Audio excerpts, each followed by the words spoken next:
abakunzi ba Woka Live barakeneye kubimenya yarakuririmbye avuga neza yuko utamufashije yaravuye kwishura adine mu gisagara aje umufashe hama ntivyabanga abiririmba mu ndirimbo ndetse agerageza gushiramo amwe mu majwi yiwawe kuri wewe ico gihe wavyifashe mu gute ushobora gusanga atari na wenyene ushobora ko naraburiye umwanya n'abandi benshi Amestar mfise umwanya ari gihe ntamba ndawufise gusa inkuru yiwe sindayibuka neza ariko kiri kuji ndamuzi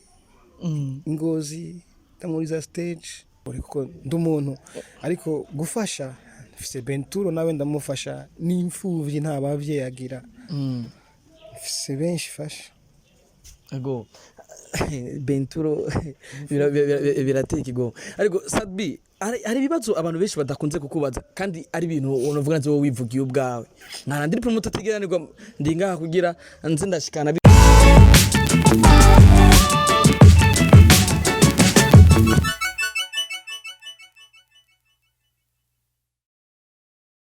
ego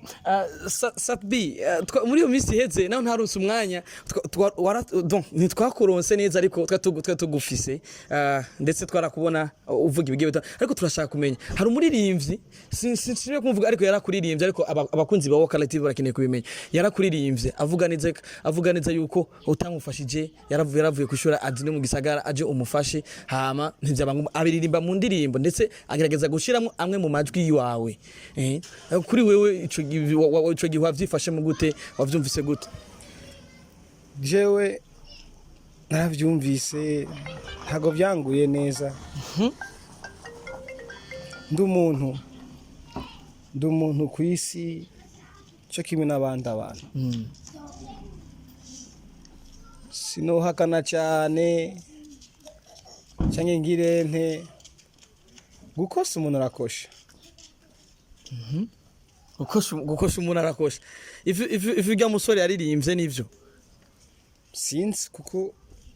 jewe kurihe jewe sinzi ko ari ivyo sinshobora kubekana ko atari ivyo cyangwa mvuye ko ari ivyo kubera iki kubera Amestar ndahamagagwa n'abantu benshi ushobora gusanga atari na wenyene ushobora ko naraburiye umwanya n'abandi benshi Amestar mfise umwanya ari gihe ntamba ndawufise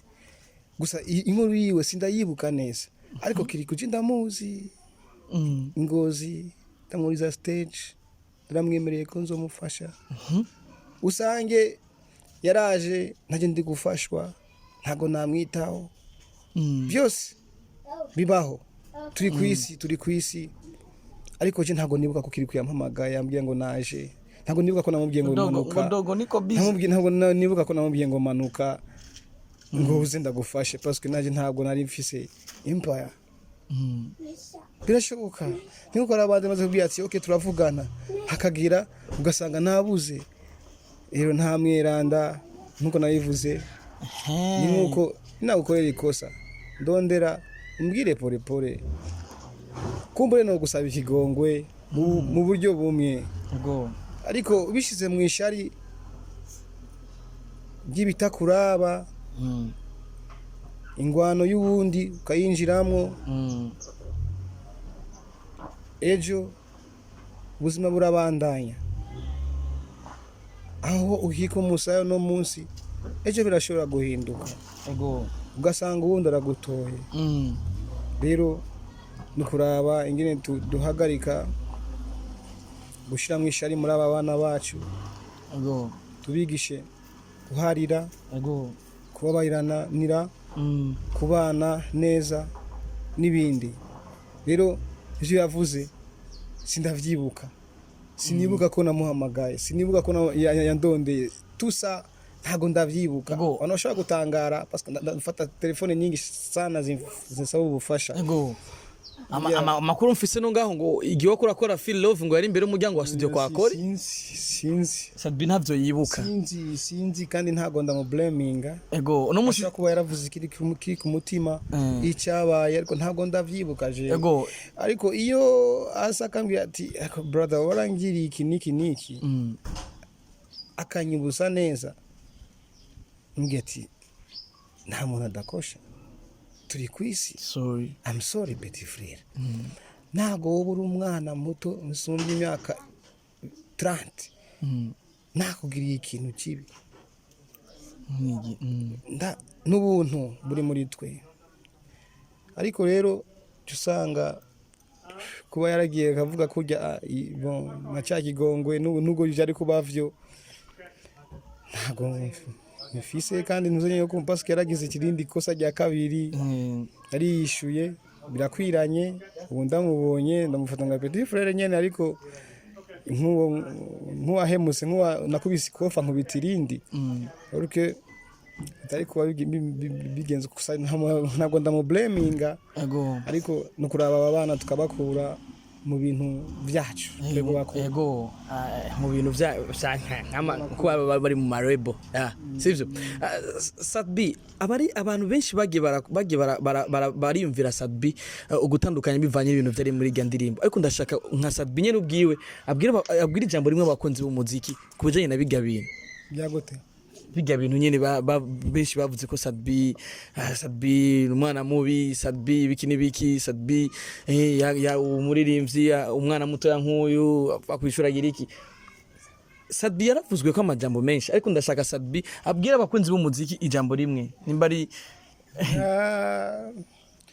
bagiye kumbleminga mu ndirimbo birakwiranye n'ivyo bakoze mukundirimba hajya bashaka ko abantu bambona nabi kandi siwe yarabifisemo inyungu, siwe inyungu zari ku wundi muntu. Ariko gose no kwisha reputation ya petit frere because nababwiye turi ku isi ejo uraha no musuraha ejo urahandi yego uzotogwa n'abandi abantu. Ifo kuraba ukuntu bayeho no munsi ukaraba ko nejo hawe hateguye neza kategura neza mu gutableminga abantu cyangwa mu kutarondera amatati n'abantu. Je nta kintu novuga ndo navuze ko ndi umuntu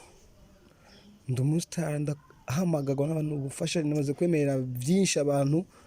yego ugasanga umuntu arambwiye kubera wa mutima ndambwiye ati sawa, ariko gose ugasanga muri uwo mwanya ntabyo nshoboye, ariko nkavuga nti sawa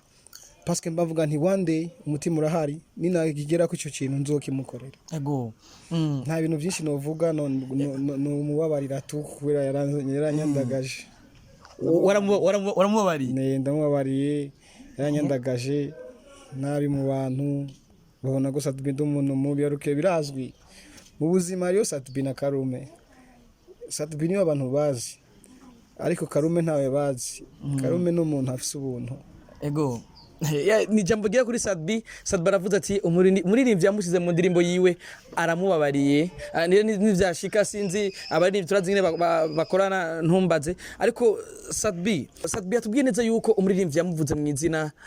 akamuvuka ukutari ko yavyisigurira, yaragize amakosa, yagize ikosa ngo rigira kabiri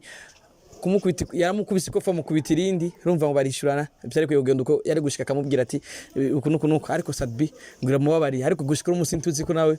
ugiye yarabikorewe ko yamubabariye. No nimba shobora kuba narabikoze kuko naho babwiye ko ntavyibuka kandi nababwiye ko ndi umuntu. Yego nimba umuntu yumva ko vyokunda gutangira ikigongwe se ni ikibazo, si ikibazo. Ubwo ntabwo noja mu bintu byo kugwana n'umwana nzi ko abagomba kurondera future parce que ni une seule fois kugwana n'umuntu usumbye nguvu uramumena ugasanga uramwishikiye ubuzima de plus que orchestre ko bigomba kumera. So sorry ni ibintu bingi nta kibazo tuhariranire n'ubuzima n'abandi benshi, siwe wenyene. Ni benshi je bambye ndabafasha, ariko bimwe nkabikora n'ibindi sindabikore kuko ndi umuntu, ariko gufasha mfise Benturo nawe ndamufasha, n'imfuvyi nta bavye yagira mfise benshi fasha. Ego Benturo birateye ikigo.